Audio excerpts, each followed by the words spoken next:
primary is set for March 3rd. We will be voting for presidential candidates as well as a contentious public health issue. Phil Hirschkorn is here now. And Phil, you were talking about the law that requires all kids to be vaccinated before they go to public school. Right, and what's on the ballot is a proposed people's veto. It would overturn that law that was passed by the state legislature and signed by Governor Mills last year, which banned the religious and philosophical exemptions for getting kids vaccinated before they go to school. For us, it's really about having safer vaccines and a safer schedule. Kara Sachs is the campaign manager for Yes on One. Today, she said the campaign has raised $180,000, 79% of that from Mainers. Last summer, its volunteers gathered more than the required 63,000 signatures to get question 1 on the ballot. While some oppose vaccinations, some oppose the intensity of the schedule recommended by doctors from birth to age 18, and others say this is about choice. It should be parents' choice. Similarly, to make medical decisions for their children. It should not be mandated by the government. The No on Question 1 campaign is led by Maine Families for Vaccines. Its political action committee has raised $58,000, primarily from the Maine Hospital Association and physicians. The No campaign hopes to raise a couple $100,000 to start spending on TV ads in mid-February supporting the new law. The Maine Medical Association and its 4,300 members also plan to campaign against the people's veto. The Medical Association points out, before the new law, Maine's vaccine rate for some diseases, like measles and mumps, fell to a 10-year low and an unsafe level. But Kara Sachs says her side wants to restore the law the way it was, allowing those religious and philosophical exemptions. We don't know that all medications, just like vaccines, are 100% safe for 100% of people every time. You can't mandate a product that has known risks and liability associated with it.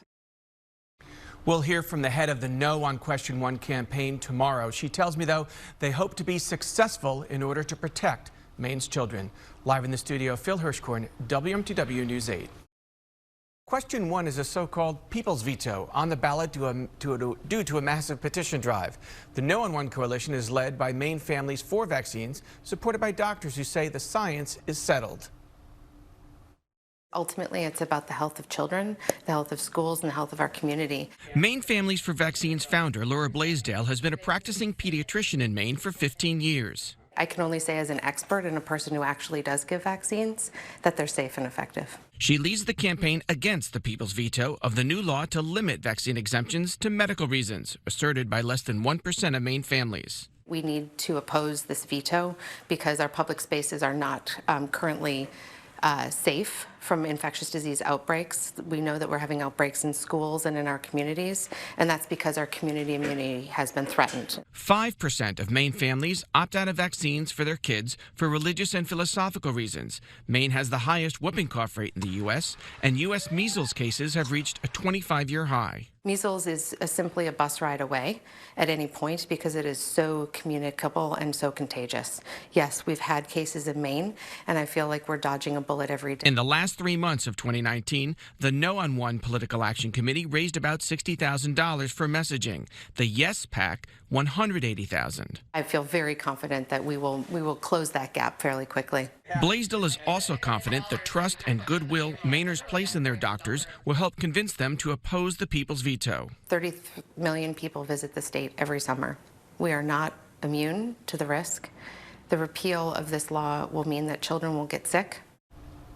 If you're a registered voter, expect to be targeted. Both sides plan massive grassroots outreach, social media campaigns, and they hope TV ads, including on this station, starting next month. Live in the studio, Phil Hirschkorn, WMTW News 8. Well, right now, more than 6% of kindergarten children in Maine are not vaccinated, and that is an all-time high. The Maine CDC says 5.6% of families opt out for philosophical or religious reasons, the remainder for medical reasons. Soon, voters will decide whether to keep the new law that ends those non-medical exemptions. News 8's Phil Hirschkorn tells us how each side is financing the fight and whether some claims being made are accurate.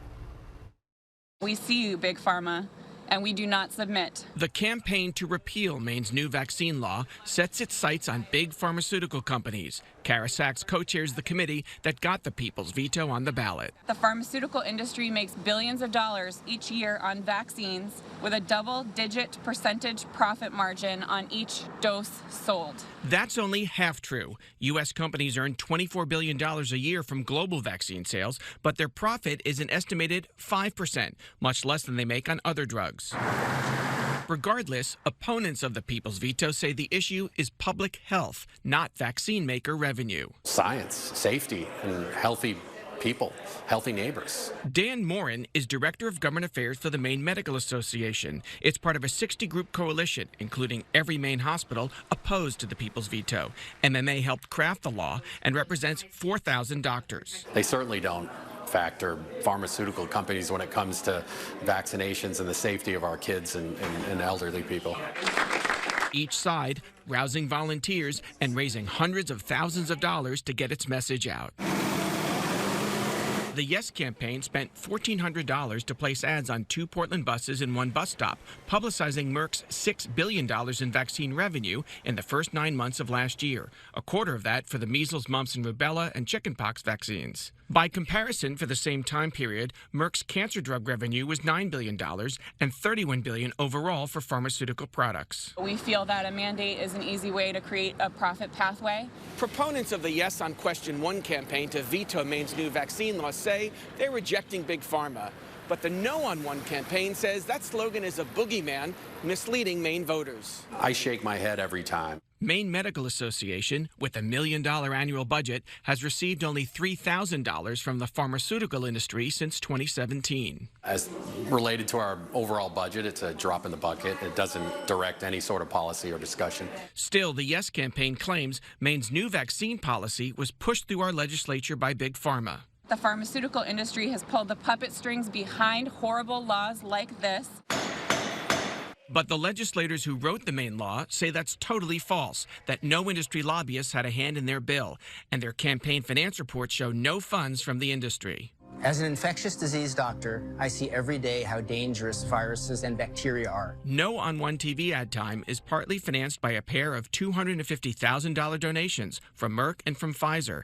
Campaign manager Bobby Reynolds tells me they make no apology for support from the producers of life-saving medicine. Everyone should have the freedom to make conscientious decisions for their family. Airtime for Yes on 1 ads are partially funded by its largest donation, $50,000 from a Minnesota-based nonprofit, the Organic Consumers Association. Though most Yes donors are in-state, giving $100 or less. If it survives the referendum, Maine's vaccine law won't take effect until September 2021. In Portland, Phil Hirschkorn, WMTW News 8.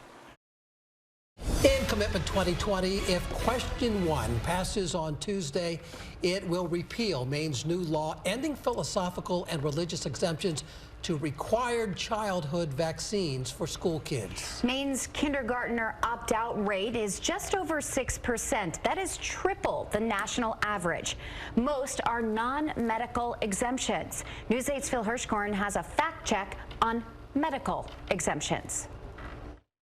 It's an article of faith among supporters of the Yes on 1 campaign that getting medical exemptions is virtually impossible. But that belief is untrue. Medical exemptions doubled in the 2018-19 school year from 0.3% to 0.6% of kindergartners.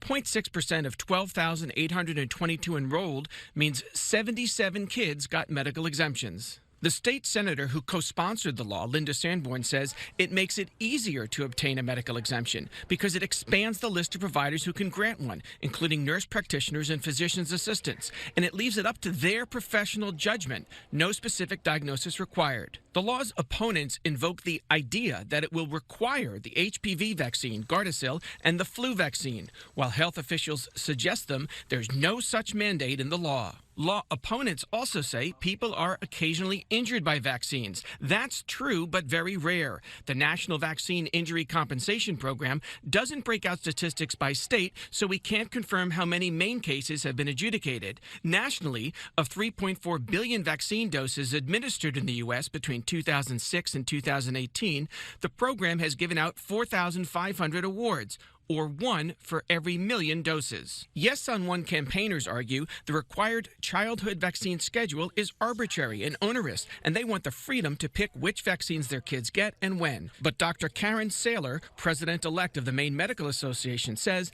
that won't work to achieve the 95% or better vaccination rate needed to protect a whole community. These are not arbitrary schedules dictated by the government. This is the way the immune system works to make antibodies. If question 1 fails, Maine would become only the 5th state to ban non-medical exemptions. 45 states still allow religious exemptions. Only 17 of those still allow philosophical exemptions. Phil Hirschkorn, WMTW News 8. Tuesday, Maine voters will get to decide ballot question 1, which would veto the new law that eliminates religious and philosophical exemptions for getting school kids vaccinated. Now, one dispute, what are the correct vaccination rates for Maine kids? WMTW News 8's Phil Hirschkorn is here now with a fact check on that. Phil. Well, Steve and Megan, in the often heated discussions over ballot question 1 these past weeks, we've been hearing dueling sets of facts, including in our own debate moderated by Steve Batari last night. Had a chance to weigh in the debate, No on One leader, Dr. Laura Blaisdell, pointed to vaccine records of 13,400 kids documented by the 2018-19 Maine School Immunization Report. The data is absolutely clear. The Maine CDC put out a report on the school immunization levels last spring. It showed less than 95% of kindergartners are immunized for polio, measles, mumps, and rubella, diphtheria, tetanus, and whooping cough. Only the chickenpox vaccine was above the 95% so-called herd immunity that protects a community, according to Maine's Department of Health. Our vaccination rates are well below that which protect our students. We find that we're at a 94.7% average rate for kindergarten. We would really argue that a 1 percentage point drop is not significant enough to target removing personal freedoms at this level. But the Yes on One campaign also relies on a different, smaller data set posted to its website. It's from a national immunization phone survey that included 425 Maine kids. The published results, only for 2-year-olds, not kindergartners, showed Maine to be at or above the national average for all but one of the key 8 vaccines. No, those are for kindergarten. The national vaccination study rates. These are the Maine CDC rates. Okay, this came from the same place, but we can agree to disagree on that. The Maine Department of Health strongly prefers its report because it's more comprehensive with a much larger population and based on actual medical records. If you want to see Maine's vaccination rate data for yourself, every school, all 16 counties, it's now posted on our website, WMTW.com. Live in the studio, Phil Hirschkorn, WMTW News 8. It has been less than a week now since Maine voters upheld the state's new vaccine law. But today, lawmakers in Augusta talked about proposed tweaks to it. WMTW News 8's Phil Hirschkorn is live in Augusta with details. Phil. Steve, legislators on the Joint Education and Cultural Affairs Committee got an earful this afternoon of public comments on a new law to fix some small problems with the old one just upheld at the ballot box. And what they mostly heard was consensus.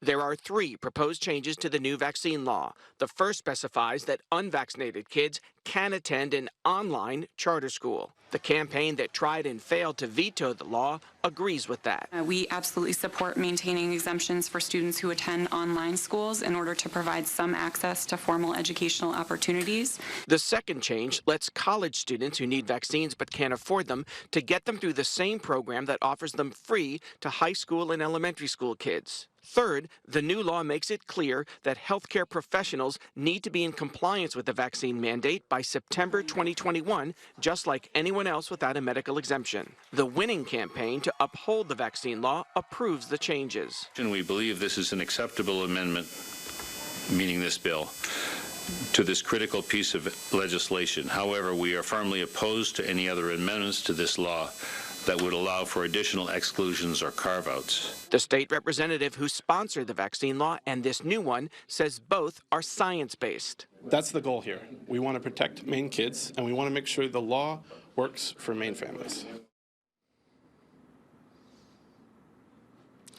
That one online charter school is capped at 1,000 slots and 475 are filled. One legislator suggesting today they might want to consider raising capacity. Live in Augusta, Phil Hirschkorn, WMTW News 8.